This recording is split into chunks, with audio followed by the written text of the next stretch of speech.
good. And what we're going to do is we're actually going to wrap this. It'll actually stick to the buttercream. Okay, just wrap it right around and it sticks to the buttercream. I'm going to put it on before it crusts. See, and it's going to look like a beer glass. It only takes 2 of these to go around the 5-inch cake. In fact, it doesn't quite take 2. I'll have a little extra. So I'm going to cut this one down too. Let's see. Guess it doesn't really matter which side I cut.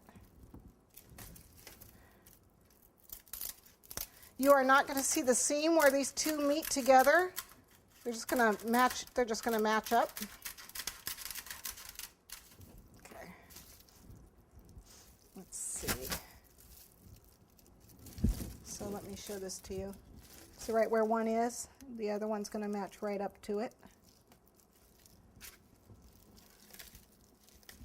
And if it's too tall on the cake, I can still cut it down, even on the cake.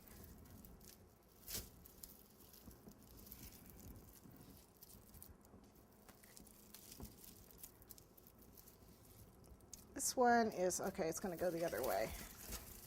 That's pretty cool. It was just bending off. If it wants to bend, then go the other way. It was just bending a little bit. Let's make sure we get it all the way down. Looks like I'm going to have to trim a little off the top. And as you can see, it overlaps, so we can just cut this right down.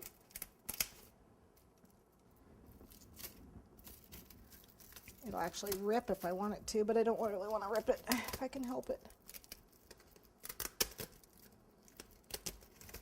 You can't see it.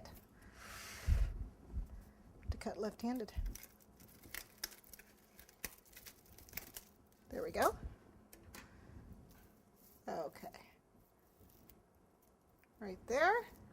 Okay, so it kind of looks like a beer glass right now.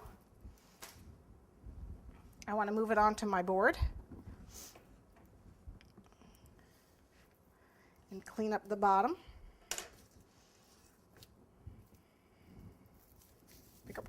Pick up my cake.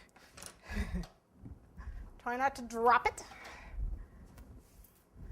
A little bit of frosting to attach it to the board.